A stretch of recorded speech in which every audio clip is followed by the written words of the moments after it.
आप सभी को प्रणाम निवेदित करती हूँ और आपको दिखाती हूँ मेरे वर्तमान निवास स्थान की खिड़की से सूर्योदय का सुंदर दृश्य।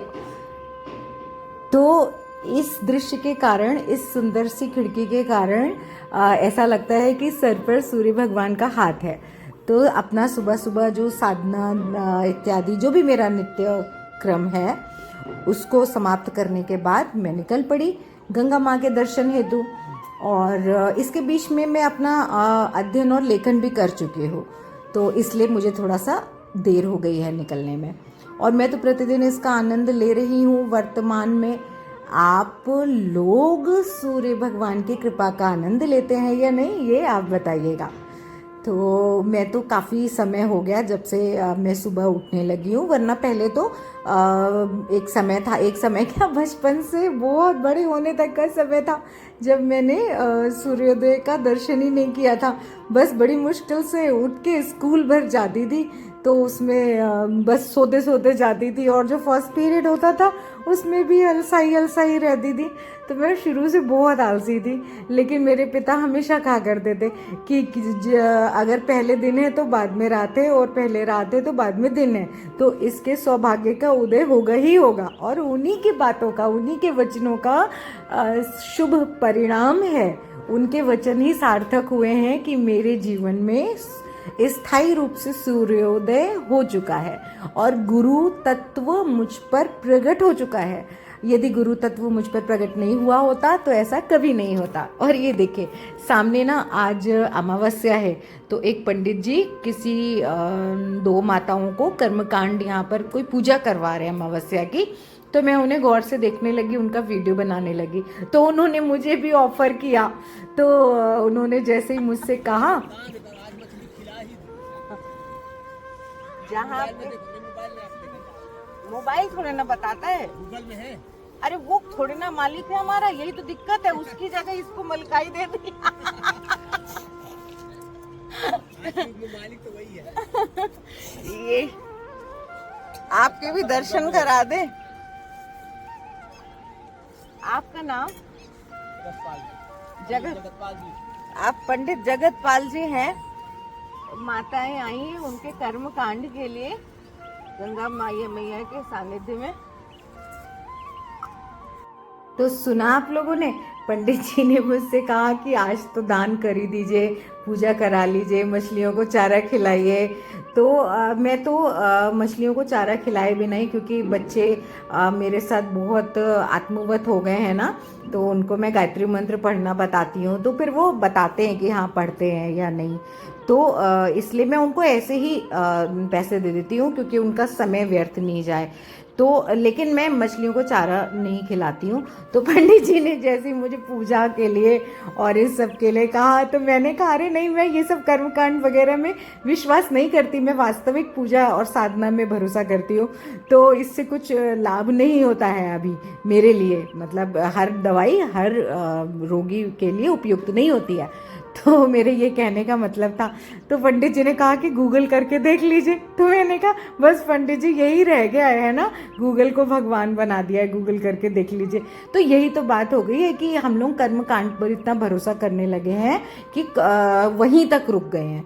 मतलब और पंडित श्री राम शर्माचार्य जो गुरुदेव हैं, वो हमेशा उन्होंने कर्म कांडों को गलत नहीं ठहराया है, उन्होंने सही ठहराया। लेकिन कहते हैं कि जैसे कक्षा 1 का विद्यार्थी कक्षा 1 में ही पढ़ा रहे तो क्या होगा, है ना, उसको कहा जाएगा अल्पज्ञ, या जो भी उसको विशेषण उपमाएं दी जाएंगी। तो वैसे ही कर्मकांड पे ठहरना नहीं है, उसके पीछे के कारणों को भी समझना है, उसके गुण में भी जाना है ना, उसकी शिक्षाओं को भी आत्मसात करना है, उसके विज्ञान को का महत्व समझना है। तो सिर्फ कर्मकांड तक ही अटक जाएं और तो इसका कोई महत्व नहीं है। उसमें यदि भावनाएं सम्मिलित ना हो और धीरे धीरे तपस्या की तरफ हम ना बढ़े, है ना, एक जगह तो ठहरे हुए पानी में भी काई लग जाती है। तो इस दृष्टि से मैंने पंडित जी को कहा, लेकिन पंडित जी बहुत सकारात्मक थे, इसलिए मुझे अच्छा लगा, क्योंकि जो सकारात्मक है वही तो पंडित है, अन्यथा तो वो कर्मकांडी है और व्यवसायी है।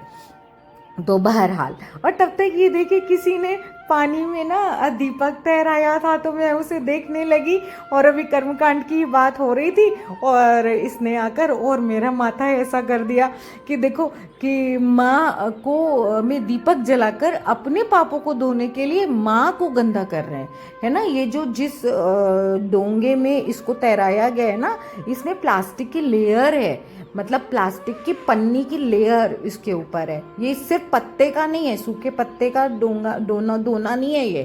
तो ये सब कितनी गलत बातें हैं। कल मैंने देखा था प्लास्टिक का ही दोना था, उसमें ही तैरा दिया था। इस पे तो फिर भी नीचे पत्ते, ऊपर हल्की पतली सी लेयर है।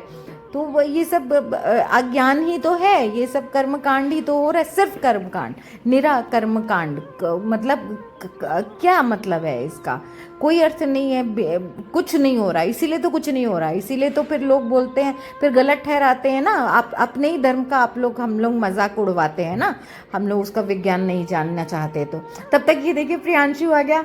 तो प्रियांशु आ क्या गया, प्रियांशु तो मेरे साथ ही था, मेरे सारे वीडियोस प्रियांशु ही तो बना रहा है। तो प्रियांशु और प्रियांशु की टीम, तो इसको मैं सिखाती हूँ क्योंकि इसको भी ब्लॉगिंग करनी है ना। तो इसके भाई ने, इसके बड़े भाई ने कहा था, तो मैंने कहा ठीक है, तुमको ब्लॉगिंग और इसको कैसे शूट करना है, तो मैं अपना कैमरा दे देती हूँ ताकि वो ऑपरेट करेगा, सीखेगा। तो वो सीखता है और मेरी वीडियोस बनाता है, जैसा बताऊँ वैसा करता है। बहुत फास्ट लर्नर है वो, अच्छा है, बहुत अच्छा है। और गायत्री मंत्र भी पढ़ता है, ऐसा उसने बोला, मैंने सुना तो उसने पढ़ के सुना भी दिया, तो मुझे अच्छा लगा क्योंकि उससे बुद्धि तीव्र होती है। तो मैंने उसको चरित्रार्थ होते भी देख लिया। बहरहाल, तो इतनी सारी बातें हो गई, कुल मिलाकर एक छोटी सी ना मेरी कविता की पंक्तियाँ याद आ गई मुझे, आप लोगों को सुनाऊं कि गाय और गंगा दोनों को हम माँ कहते तो हैं, लेकिन माँ मानते नहीं हैं। यदि मानते तो क्यों होती गाय उपेक्षित और गंगा प्रदूषित, है ना। तो इसीलिए गंगा माँ को यदि माँ मानते हैं तो उसको प्रदूषित मत कीजिए, भावनाशील बनिए ना, भावनाशील बनिए। इसीलिए तो कहा जाता है कि अध्ययन, आध्यात्मिक पुस्तकों का अध्ययन बहुत ज़रूरी है। सिर्फ ऐसे बाबाओं और घंटालों के चक्कर में नहीं पढ़ना चाहिए कि बस उटपटांग, बस ऊपर ऊपर से पूजा करें, भीतर कोई प्रक्रिया हो ही नहीं रही है। सोच रहे हैं कि दीपक जलाने से, ये करने से, वो करने से कुछ हो जाएगा, नहीं हो रहा है ना। यदि होना होता तो कलयुग दिन पर दिन बढ़ता थोड़ी ना, इतनी प्राकृतिक आपदाएं बढ़ती थोड़ी ना, इसीलिए बढ़ रही है। हमारा अज्ञान, हमारी अज्ञानता खत्म होने का नाम ही नहीं ले रही। बहरहाल, कि सबकी सद्बुद्धि की कामना करते हैं, इससे अच्छी कोई प्रेयर मुझे लगती ही नहीं है। गुरुदेव ने जो बात सिखाई है कि ईश्वर सबको सद्बुद्धि दे, सबको सद्बुद्धि दे, है ना, सबको सद्बुद्धि दे, क्योंकि सद्बुद्धि आएगी तो अपने आप ही धीरे धीरे सब कुछ होगा। इसीलिए बहुत सारे मंत्र हैं, लेकिन गायत्री अकेला मंत्र है जो सद्बुद्धि देने वाला मंत्र है, क्योंकि सद्बुद्धि रहेगी तभी तो राम नाम भी जपेंगे या कुछ भी, तो वो करने के बाद करना क्या है वो तो बिना सद्बुद्धि के समझ नहीं आएगा ना। तो सबसे पहले सद्बुद्धि सबको प्राप्त हो, ताकि अच्छा वातावरण, समरसता आए, भेदभाव मिटे, जितनी भी कुरीतियाँ हैं वो सब खत्म हो। तो बात करते करते आप लोगों से कि अब मेरे वापस लौटने का समय हो गया है, तो अब मैं अपने निवास स्थल पर जा रही हूँ, क्योंकि मुझे समय पर भोजन भी करना होता है और फिर दिन में लेखन भी करना होता है, बहुत सारे काम करने होते हैं, मैं क्या क्या बताऊँ। तो उसी के लिए तो मैं यहाँ पर रुकी हुई हूँ। तो अब आप लोगों से इजाज़त लेती हूँ। आप सब अपना ख्याल रखिए, खूब आनंदित रहिए, खूब आनंदित रहिए और अध्यात्म यात्रा में दिनों दिन प्रगति करते रहिए और मुझे भी अपना आशीर्वाद प्रेषित करते रहिए। धन्यवाद।